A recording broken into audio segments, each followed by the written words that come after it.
Good day mga koy, Chuboy Joel's Motovlog. And for today's video, nandito na po yung version na 2025 na Honda CBR 150R. Ayan mga idol. So tara, reviewin natin. Let's do this.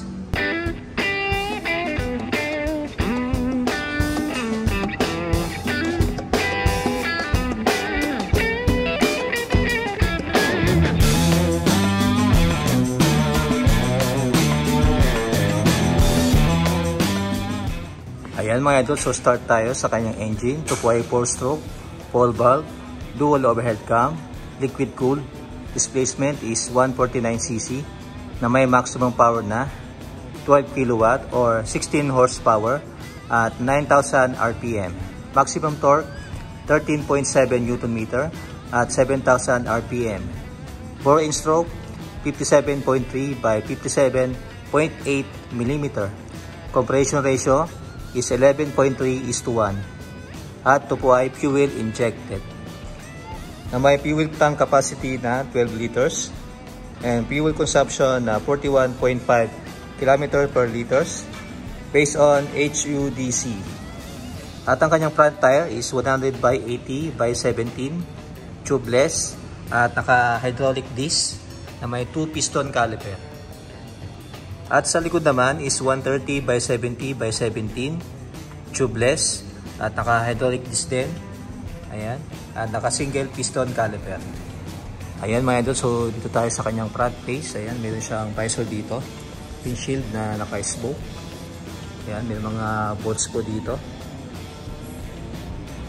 At may decals na white, blue, and tapos dito nakalagay CBR. At ito ang kanyang turning signal light. Then meron siyang daytime running light dito idol. Ayan. At ang kanyang headlight mga idol. Ayan, napaka-forma. May decals dito na color red. At may maliit na fender sa harap. Ayan, forma din.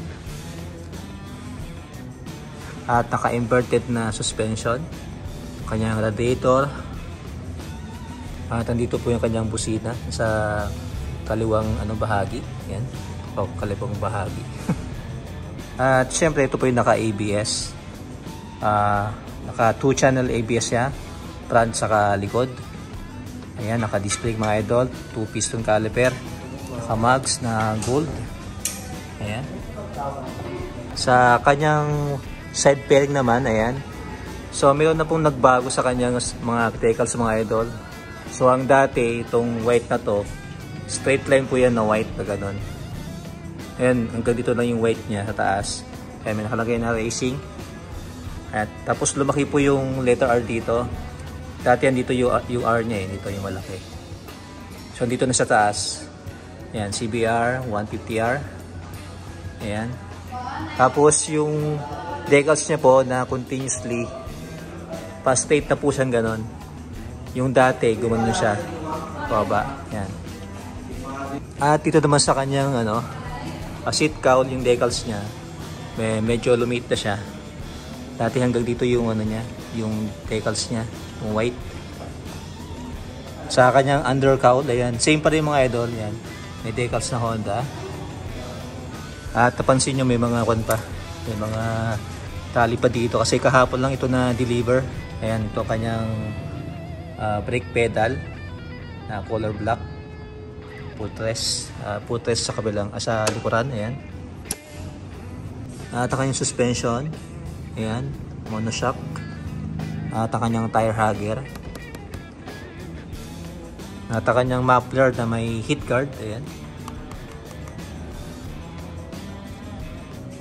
At sa likuran, same pa din, gold yung mags niya. Then naka-disc brake and single piston caliper.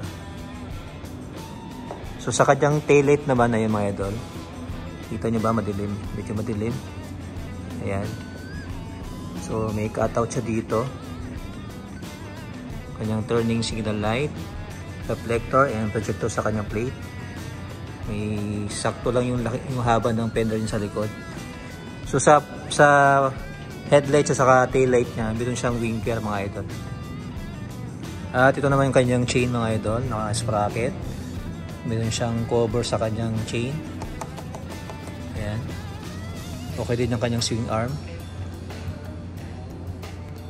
At ang kanyang shifter mga idol, 1 down, neutral, tapos 5 up. At sa upuan naman, ayan, sakto lang yung lambot niya. At sa kanyang seat cowl, ayan, tulis dito. At ang kanyang fuel tank, ayan. Ayan.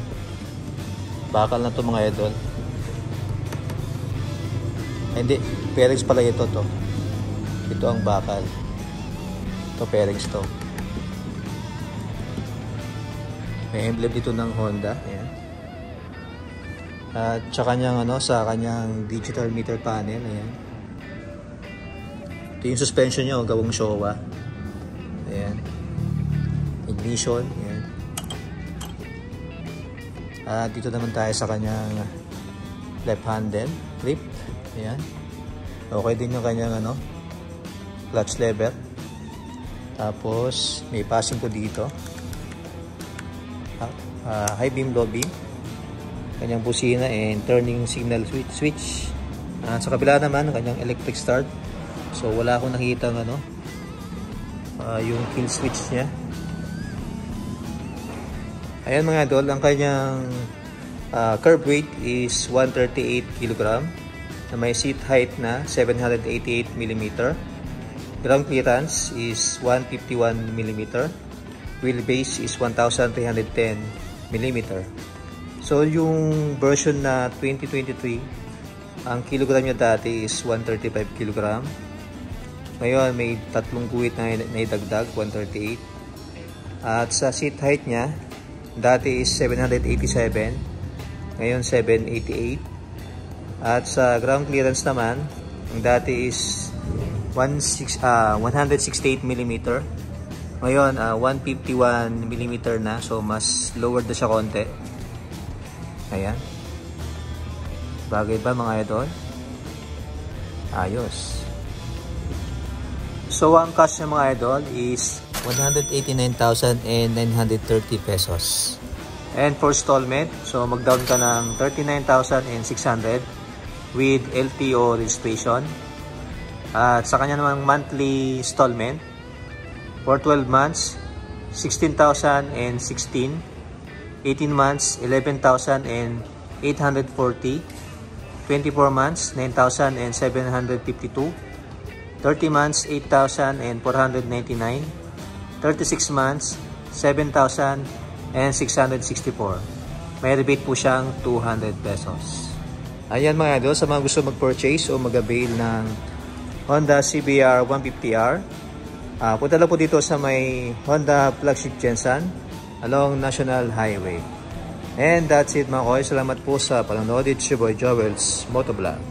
Peace and love. Goodbye.